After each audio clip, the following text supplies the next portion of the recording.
დღეს ზუსტად 100 წელი შესრულდა ქართველი ისტორიკოსის, მწერლის ლევან სანიკიძის დაბადებიდან.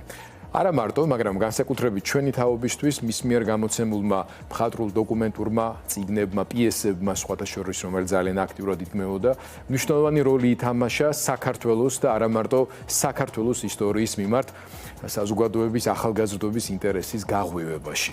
უქარქაშო ხმლები, ანტიკური ქვეყნების ისტორია, ამბავი კოლხი ასულისა, რომის იმპერია, მარიუსი და სულა, ალექსანდრე მაკედონელი, გიორგი სააკაძე, დედა ისტორია, რომელიც რეკორდული რაოდენობით გამოიცა, დავით აღმაშენებელი, თამარიანი, სავედრებელი გიორგი ათონელისა, მესამე დასის საქართველო, წიგნი მოწამეთა, პონტოელნი, პუნიკური ომები, ამ და სხვა წიგნების უმეტესობა ლამის ყველა ქართული ოჯახის თაროზეა.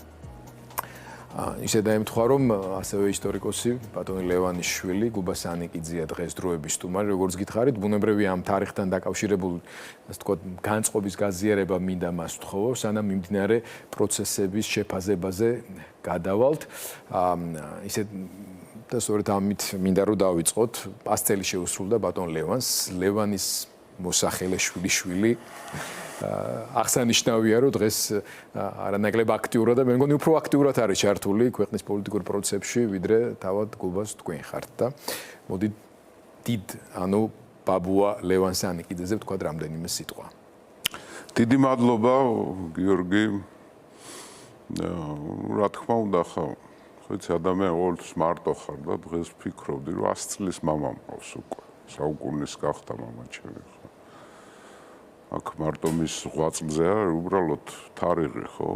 ბევრი არის ახლა ასეთი ადამიანები საქართველოში, რომლებსაც 100 წლის მამები ყავთ უკვე, ხო? მაგრამ ჩემთვის განსაკუთრებულია ეს ახლა მით უმეტეს მისი საქმიანობა და როლი მარტო საოჯახო არ იყო საზოგადო საერთო ეროვნული ახლა, ხო? ყოველგვარი თავდაბლობის გარეშე შეიძლება ითქვას, რომ მამაჩემმა ისტორია წააკითხა ქართველებს, იმიტომ რომ აქამდე ჩვენ დიდი ისტორიკოსები გვყავდა კაცო, ხა ივან ჯავახიშვილი, ნიკო ბერძენიშვილი, სიმონ ჯანაშია, ვიცი, ბევრი და ბევრი, ხო? მაგრამ ეს იყო უფრო შემეცნებითი სახე ქონდა სპეციალისტებისთვის იყო, ჩვენთვის იყო ისტორიკოსებისთვის.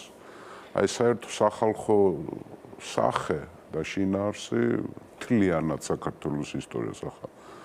ქართული ისტორია მხატვრულ ლიტერატურაში ბევრი ახლა კონსტანტინე გამსახურდია, ლევან გოთუა, ბევრი არიან, მაგრამ აი მთლიანად მოცულობითი საქართველოს ბოლო 3000 წლოვანი ისტორია სწორედ მამაჩემმა გააკეთა და გააზრებასთან ერთად განცდა მიცა ამას. ახლა აი მაგალითისთვის აი მშრალი ფაქტი, რომ დავით აღმაშენებელი გარდაიცვალა 1125 წელს. გასაგებია. მაგრამ მშრალიეს, მაგრამ სხვა როცა დაწერ იგივეს. იდგა ქრისტეს შობიდან 1125 წელი და საქართველოს მოუკვდა დავით აღმაშენებელი. უკვე სხვა განცდაა, ხო? აი სწორედ ეს არის, რომ აი ყველა ქართველმა წაიკითხა. და სამი თაობა უკვე ამაზე გაიზარდა რა. უქარქაშო ხმლებზე, ხო, ჯერ კიდევ სახელიც როგორი არის, ხო? ამიტომ ვფიქრობ, რომ ღვაწლი აქვს მამაჩემს, რა თქმა უნდა, აცხონოს ღმერთმა მისი სული. გუბას ეს ხმლები, ასე ვთქვათ, ახლაც ამოღებულია თანამედროვე ეპოქაში ბრძოლის სხვა იარაღებია, თუმცა ვერც იმას ვიტყვით, რომ ძველი იარაღებიდან შორს წავიდა კაცობრიობა, ჩვენ ნახეთ თუნდაც გასულ წლების განმავლობაში სისასტიკის ისეთი გამოვლინებები, რომელიც შუა საუკუნეებსაც კი შეიძლებოდა შეშურებოდა ამ თვალსაზრისით. ჩვენ ვცხოვრობთ რთულ რეგიონში, ეს სირთულე ერთსა და იმავე დროს ხშირად უზარმაზარ შესაძლებლობებსაც აჩენს, მაგრამ უზარმაზარი საფრთხეები გაყვება მას პარალელურად. მსოფლიოში მნიშვნელოვანი მოვლენები ხდება, ეპოქალური გარდაქმნების ეტაპზე გადავდივართ, პრეზიდენტ ტრამპის გაპრეზიდენტებას, ამერიკის შეერთებულ შტატებში რესპუბლიკელების გამარჯვებას, კონსერვატორული იდეების მომძლავრებას, ასე ვთქვათ, თავისი შედეგები მოყვება მთელი მსოფლიოსთვის. მე მინდა რომ ჩვენი საუბრის ძირითადი ნაწილი ზუსტად ამას დავუთმოთ, რა მოხდა პრეზიდენტ ტრამპის გამარჯვებით და რა გავლენას იქონიებს ის მთელს მსოფლიოზე და შემდეგ უკვე მოუახლოვდეთ ახლო აღმოსავლეთსა და ჩვენს რეგიონს. ხო, გრანდიოზული ძრები მოხდა, მოსალოდნელი იყო ჩემთვის ყოველ შემთხვევაში პირადად, იმიტომ რომ ისტორიას აქვს ციკლური სახე, წრეზე დადის ისტორია. რაღაცები იცვლება, ერთ და იგივე არ მეორდება, მაგრამ დიდ წრეზე და უпроსტად სპირალში ადის ხოლმე ისტორია. რაღაცები ერთმანეთს ენაცვლება. ხშირად ეს ორი მოძღვრება, ორი მიმდინარეობა, ორი ცივილიზაციური არჩევანი არის. ყოველთვის ორია, როცა კონფლიქტია, ან თქვათ, საერთოდ კონფლიქტებში იბადება თანამშრომლობა მერე. გააჩნია ვის როგორი სურვილი აქვს ხო. ჩვენ გავიარეთ, უკვე თუ ვამბობ წარსულ დროში, ჩვენ გავიარეთ მემარცხენე ლიბერალური ეპოქა. ეს დაახლოებით 30-40 წელი გაგრძელდა საბჭოთა კავშირის დაშლის შემდეგ. დასავლეთში იქნა ასეთი გადაწყვეტილება მიღებული, სოთეშვის იდეოლოგიურადაც მომზადებული იყო, ბევრჯერ გვისაუბრე ამაზე. ფუკუიამას ისტორიის დასასრული, მე ძალიან დიდ პატივს ვცემ ფრენსის ფუკუიამას, ეს დიდი მოაზროვნეა, მაგრამ ძალიან ხშირად დიდი მოაზროვნეები ცდებიან ხოლმე. არის. ამ შეცდომაშიც გარკვეული სიდიადეა, ხო? რომ დასრულდა ეს ბოლო განვითარების ეტაპი არის, არაფერი აღარ შეიცვლება და პროგრესი დასრულდა. თვითონ აბსურდულია თეორია, რომ ისტორია ჩერდება. არ შეიძლება ისტორია გაჩერდეს. ისტორიის გაჩერება ნიშნავს სიკვდილს რა. ისტორია არ ჩერდება. ყოველდღიურად იცვლება. აი აგერ ჩვენ გადაცემ შენი ედიტორიალიც უკვე ისტორიის ნაწილია, ხო, მაგრამ 5 წუთის წინ რაც იყო. ხო, მაგრამ მეორე დიდი მოძღვრება იყო და არის, რომელიც ფრთას ისხამს ახლა ჰანტინგტონის, ხო, ცივილიზაციათა დაპირისპირება თანამშრომლობა, ხო? ჩვენ მივიღეთ რა, რომ მემარცხენე მემარჯვენეობასაც ეძახიან, ბევრი სახელი ქვია, ბევრნაირია ეს ორი მოძრაობა, ხო? აი ძალიან მარტივად რო აუხსნათ ჩვენ მაყურებელს, ახლა რა სხვაობა არის? აი ძვირფას მეგობრებო, მემარცხენეობა და ლიბერალიზმი არის უფლებების მოძღვრება, უფლება. რა ძალიან მნიშვნელოვანი. მაგრამ მემარჯვენეობა და კონსერვატიზმი არის მოვალეობების მოძღვრება. უფლებები და მოვალეობები ძალიან ხშირად ძალიან ძნელი დასადგენია ზღვარის ადგადის. აი ბოლო 40 წლის განმავლობაში უფლებები მოიპოვა. კარგია, ეს ცუდი აფერი არ არის ამაში. უფლებების დემონსტრირება და მათი გაფორმება მოხდა, მაგრამ გარდა უფლებების ადამიანს როგორც ჩემი ღრმარწმენით უფლის ქმნილებას, იმიტომ სული მარტო ადამიანს აქვს, ხო? აქვს ორი რამ, გარდა უფლებებისა, მას მოვალეობებიც აქვს. აი მემარჯვენეობა, კონსერვატიზმი, ახლა მოდის მოვალეობების, იმიტომ რომ ამ უფლებების დაგროვებაში დავარქვათ ასე ცივილიზაციას, დასავლურ ცივილიზაციას, გაუჩნდა კონკურენტები, რომლებიც აქამდედაც იყვნენ, მაგრამ ეს კონკურენტები, მაგრამ რატომღაც თვალს არიდებდნენ, მაგალითად, განსაკუთრებით ევროპელები, ხო? ახლა ტრამპის პრეტენზიები იმასთან დაკავშირებით, რომ რაც ხდება, ეს არის, თქვათ, იგივე ამერიკაში, რომ თქვათ, ახლა დემოკრატიული პარტიის ბრალი, გარკვეულწილად ეს სამართლიანია, იმიტომ რომ ეს გადატვირთვის თეორია რუსეთთან მიმართებაში, თქვა ტოტალიტარულ ქვეყნებთან მიმართებაში, რევიზიონის სახელმწიფო, იქნებ მივცეთ და საბჭოთა კავშირის დაანგრევის შემდეგ ამერიკული დომინაცია იმდენად მკაფიო იყო, რომ ამან რაღაც პერიოდის განმავლობაში გამოიწვია საბჭოთა კავშირის დაანგრევის მერე ახლა ლიბერალური დემოკრატია და მემარცხენე ლიბერალიზმის გამოცხადა როგორც ოფიციალურ მიმდინარეობად დასავლეთისათვის, გარკვეული თქვათ პირობებით, რატომღაც ასე აჩუქეს რუსეთს ეს კონსერვატიული და მემარჯვენე იდეები. რუსეთმა ამის გამოყენება არ იცის, არც გამოცდილება არ აქვს. და არც აქვს არაფერი საერთო. არაფერი საერთო არ აქვს. ნამდვილ კონსერვატიზმთან. ქართული ოცნების აპოლოგეტების ადგილზე ძალიან ჩავფიქრდებოდი, იმიტომ რომ აქამდე ისინი აღიარებდნენ, რომ ირიბად პირდაპირ, აი ჩვენი კონსერვატიზმი და ეროვნული იდენტობის დამცავი ცენტრი არის ანტიგლობალისტური ცენტრი არის მოსკოვი. დაამთავრდა ძვირფასებო. ქართული ოცნების ადგილზე კი არა, დუგინი ჩაფიქრდა უკვე მაგაზე, ჩვენ გქონდა ერთ-ერთ სიუჟეტში ბოლო გამოხმაურება დუგინის, რომელმაც თქვა, რომ ტრამპმა და ვაშინგტონმა ეს დროშა მათ წაართვა. ახლა დუგი ნიჭიერი კაცია ის რა დროშა იყო მათ რაც ეჭირათ ხელში, მაგრამ მაინც გუბას რა გავლენა იქნება ტრამპის ამ პოლიტიკას მთელს მსოფლიოზე, რა გავლენა იქნება ახლო აღმოსავლეთზე. ჩვენ მოვისმინეთ მისი საჯარო განცხადებები, მათ შორის ძალიან ასე ვთქვათ ფრთხილი კორექტული, მაგრამ ულტიმატუმი მუქარა პუტინისა და რუსეთისადმი, სადაც მან შეთავაზა ორი გზა, უფრო მარტივი, მალე ყველაფრის დამთავრების და შეთანხმების და უფრო რთული, ამ რთული შინაარსიც დაასტრუქტურირა პრინციპში ტრამპმა ისე ღიად როგორც მან იცის. მან თქვა რომ ის აპირებს საუბარს საუდის არაბეთთან, აპირებს ნავთობისა და გაზის ფასებთან დაკავშირებით სერიოზულ მუშაობას და აპირებს იმ მასშტაბის სატარიფო ომის წამოწყებას რუსეთისთვის, რომელიც მას შეუქმნის უკვე რეალურ სერიოზულ გადაულახავ პრობლემებს. მას პრობლემები არ აკლია, მაგრამ გადაულახავ პრობლემებს. აქვე დღის წესრიგში როგორც ჩანს დგება ახლო აღმოსავლეთში კიდევ ერთი მნიშვნელოვანი ნაბიჯის გადადგმა, უბრალოდ მიბრუნება ეგრეთ წოდებული აბრაამის ხელშეკრულებასთან, ხო? ვისაუბროთ ამაზეც და აუცილებლად ვახსენოთ რუსეთის და ირანის ამ რევიზიონისტული სახელმწიფოების გავლენების შესუსტებაც, რომელიც მათ შორის სირიაში განვითარებულმა მოვლენებმა განაპირობა. ვისაუბროთ იმაზე, იგივე სირიასთან დაკავშირებით საქართველოს დღეს რა აქტიურად გამოხატული ინტერესი უნდა კონდეს, რომელიც სამწუხაროდ საერთოდ არ რეალიზდება. ხო, მოცემულობა იყო ასეთი, ახლა ტრამპის გამარჯვებამდე და აქ ტრამპის აპოლოგია არ მინდა რომ პერსონაზე ვილაპარაკოთ. ტრამპს მოაგებია რაღაცა დიდმა ძალამ, რასაც მე ნამდვილ ამერიკას ვეძახი და შენც ეჭვი მაქვს რომ ასე თვლი. ხო? ძველმა ამერიკამ მოიგო, ევანგელისტურმა ამერიკამ მოიგო, ხო? ტრამპი არის გამოხატულება ამისი, ახლა მისი გუნდი ძალიან საინტერესო და უკვირდით ერთ რამეს არჩევნებამდე პოპულიზმით გამოირჩეოდა ტრამპი და რესპუბლიკელებში ორი ფრთა იყო იქ, მაგას ფრთა, პოპულისტების და ძველი რეიგანისტების, ხო? რეიგანი უმეტესწილად ნიშნავს ახთანადობებზე რეიგანისტებს. საგარეო პოლიტიკას პასუხისმგებელი პირი მარკო რუბიო არის კლასიკური, რომელიც ძალიან საინტერესო პიროვნება არის და დიდი გამოცდილების მქონე ადამიანია. ხო? და მივიღეთ რა, რომ ვიღაცებმა ჩათვალეს, რომ ამერიკა დასრულდა, სხვათაშორის ქოცების თქვათ ეს პროპაგანდაც ამაზე და დაამთავრდა ამერიკა, აღადროის ამერიკა, მრავალპოლუსიანი რუსული ნარატივზე იჯდნენ მთლიანად, მრავალპოლუსიანი სოფლიო მოდის და ასე შემდეგ.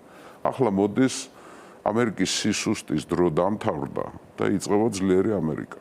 ჩვენი პრობლემაც ქართველების ობიექტურადაც და სუბიექტურადაც განპირობებული იყო ამერიკის დასუსტებასთან დაკავშირებით. ას ზოგადად დასავლეთის პოზიციების დათმობასთან დაკავშირებით და ამერიკის დასუსტებასთან. ჩვენ ვხედავთ, რომ იწყება ძლიერი ამერიკა. მან გამოაცხადა კიდევაც მისი დევიზიც არის, ხო, ესა დიდი ამერიკის დაბრუნება, დიადი ამერიკის დაბრუნება. ის თავს აცხადებს რეიგანის მემკვიდრედ. ხო? ამერიკაში აი ნოსტალგია, ვის როგორი ნოსტალგია აქვს? აქვს ვიღაცას სტალინიზმზე აქვს ნოსტალგია, რუსეთში ვიღაცას საბჭოთა კავშირზე აქვს ნოსტალგია და ამერიკელებს გაუჩნდათ რეიგანზე ნოსტალგია, დიდ ამერიკაზე. და სხვათა შორის ყველას მინდა უთხრა, რეიგანმა ისე წააქცია საბჭოთა კავშირი, დიდი ომი არ უწარმოებია. თუ არ ჩავთვლი თავაღანიც, რომელიც მანამდე იყო დაწყებული.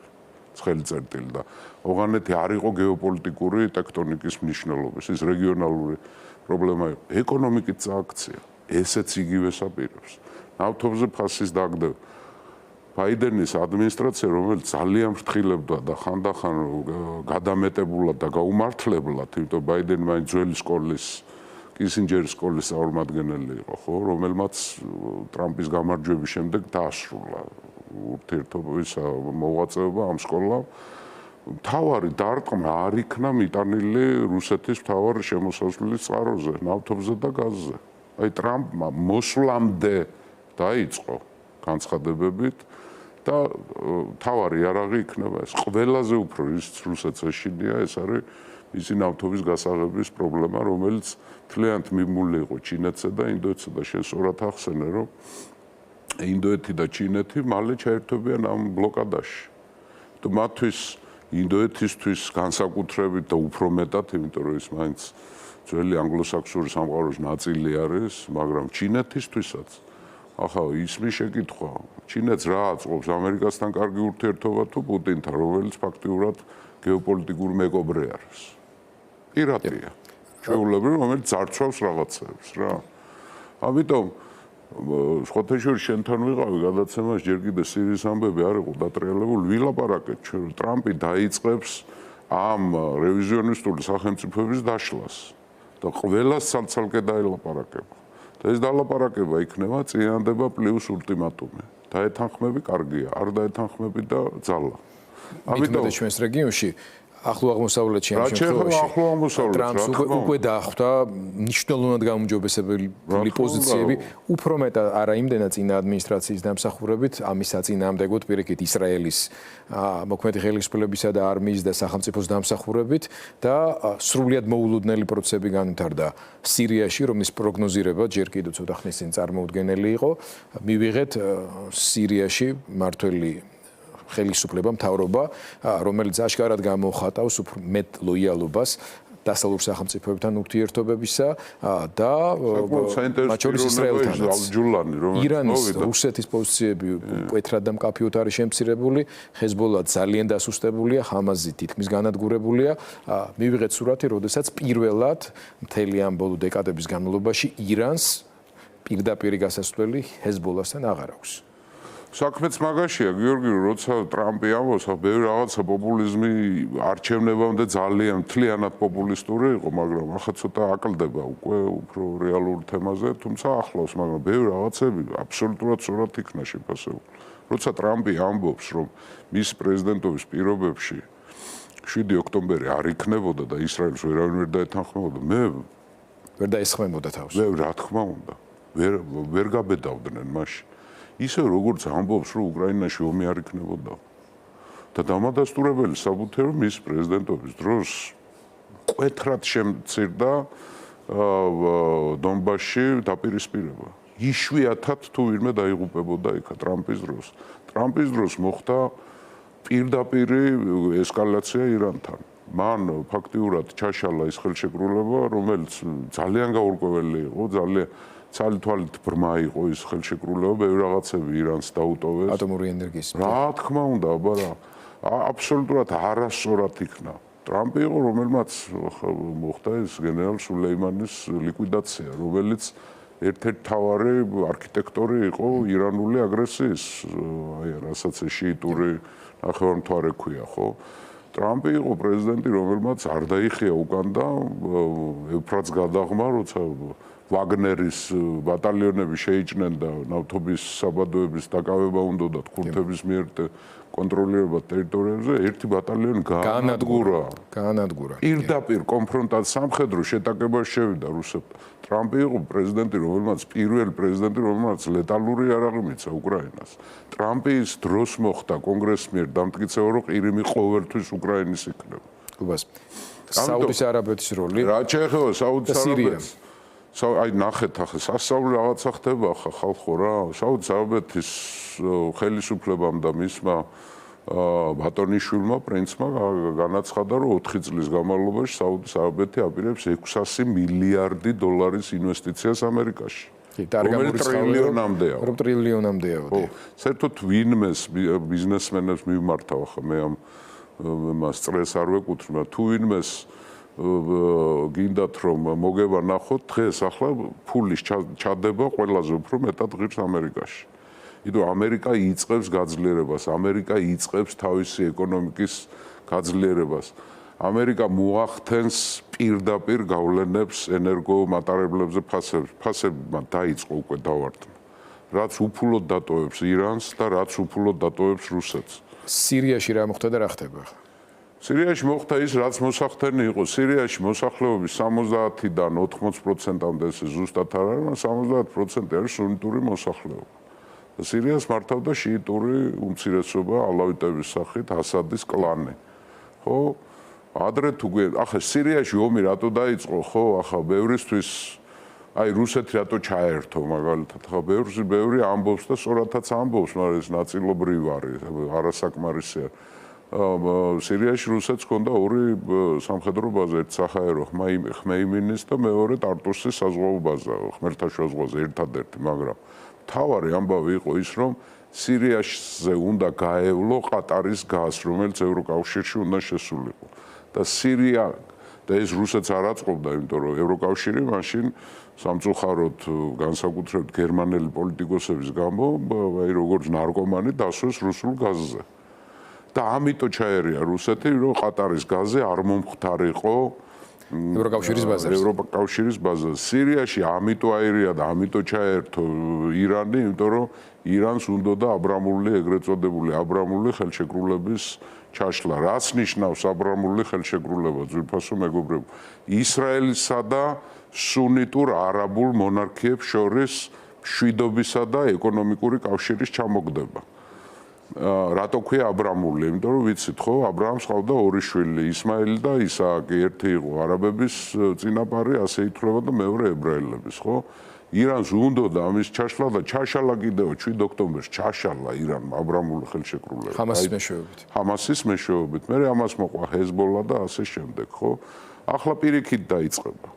საუდის არაბეთი რატო აპირებს ამხელა თანხა ჩადოს და რატომ დაეთანხმება ტრამპს და რატო გაზდის მოპოვებას ნავთობის და ნავთობის ფასის შემცირებას, იმიტომ რომ აბრამული ხელშეკრულება ძალიან აწყობს საუდის არაბეთს და რეგიონის მონარქიებს დანარჩენებსაც რა.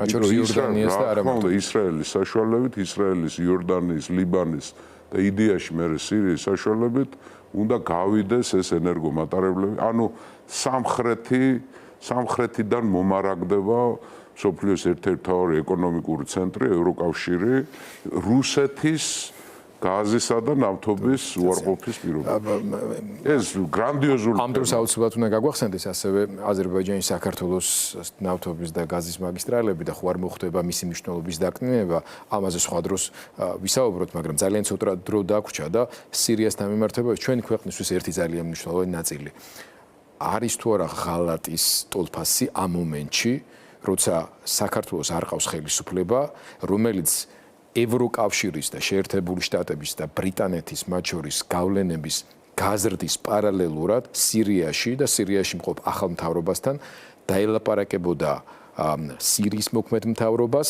აფხაზეთისა და ცხინვალის რეგიონების აღიარების უკან გაწევასთან დაკავშირებით. აი ეს პრობლემა, ამაზე არავინ არ საუბრობს სამწუხაროდ, აი კარგია რომ შენ წამოწი ეს თემა. ძვირფასო მეგობრებო, აფხაზეთის და სამხრეთ ეგრეთ წოდებული სამხრეთ ოსეთის დამოუკიდებლობის აღიარება 5 სახელმწიფოს ჰქონდა, ერთ-ერთი იყო სირია. ნუ ასადმა აღიარა აფხაზეთის და სამხრეთ ოსეთის დამოუკიდებლობას, ხოთეშორის თუ არ ვწდები არჩევნებში ქართულ ოცნებასაც მოულოცა.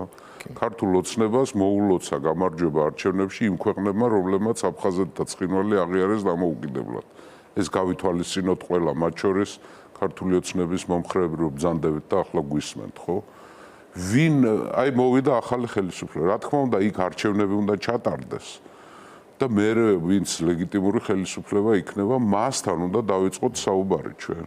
აუცილებლად. ხო, თუმცა ალბათ რომ იმისა რომ სწორედ ამ ადამიანები დაკომპლექტება და ამ ძალებით ის ახალი ხელისუფლება არა მარტო, საკმაოდ მაღალია. ხო, იქ ერთი რამოდენიმე პრობლემაა სერიოზული, რომელსაც ძალიან სერიოზული მუშაობა ჭირდება, ესა ქურთების საკითხი, იმიტომ რომ ქურთები ძალა არის. მოდი სხვა დროს ვისაუბროთ ამ თემაზე, რადგან ცოტა დრო გვაქვს ვისაუბროთ საქართველოს. ანუ ვისაც აირჩევენ და როგორც ჩანს აირჩევენ დღევანდელი ხელისუფლება, ვინც არის დე ფაქტო ხელისუფლება, ისინი იქნებენ სუნიტური უმრავლესობა, ხო? საქართველოს უკვე უნდა ჩასული იყოს დელეგაცია იქ. არჩევნებს არ უნდა დაველოდოთ. უკვე საქართველოსთან დელეგაცია უნდა იყოს წასული იქ, რომ სირიის ახალ ხელისუფლებას მოვთხოვოთ, რომ ეს აღიარებები უკან წავიდეს. ატყობთ თქვენ ქართულ ოცნებას. არა, თუ მაგას ვერ ატყობთ, თავი პრობლემა არის ის, რომ ერთ-ერთი მთავარი ბერკეტის ემოქმედების შეიძლება ყოფილიყო სწორედ ევროკავშირი, ბრიტანეთი და ამერიკის შეერთებული შტატები და ამ მომენტში ამ სამივე მნიშვნელოვან საერთაშორისო სუბიექტთან, გავლენის ცენტრთან საქართველოს ხელისუფლებას გაწყვეტილი აქვს ურთიერთობა შეჩერებული ყოველგვარი ურთიერთობები მაღალი დონის. ჩვენ გამოგვადგებოდა უკრაინის მხარდაჭერაც ამ საკითხში ორი მიზეზის გამო. პირველი ოპოზიციას ძალიან მიეხმარო გამარჯვებაში სირიის ოპოზიციას უკრაინული სპეცსამსახურები და მეორე დიდძალი ხორბალი უფასოდ გაუგზავნა უკრაინას. უკრაინის საგარეო საქმეთა მინისტრი ერთ-ერთი პირველი იყო, ვინც იყო ჩასული. გუბას, ძალიან დიდი მადლობა. ხოლმე საინტერესოა ამ თემებზე თქვენთან ერთად საუბარი განვაგრძობ ჩვენ და აქვე დავანონსოთ, რომ არც თუ ისე შორია ის დრო, როცა სპეციალური პოდკასტების სერიას სტუდია დროება მიაწვდის მაყურებელს, რომელიც უშუალოდ ისტორიას უკავშირდება და არა პოლიტიკას. გუბა სანიკიძე იყო გადაცემის პირველი სტუმარი.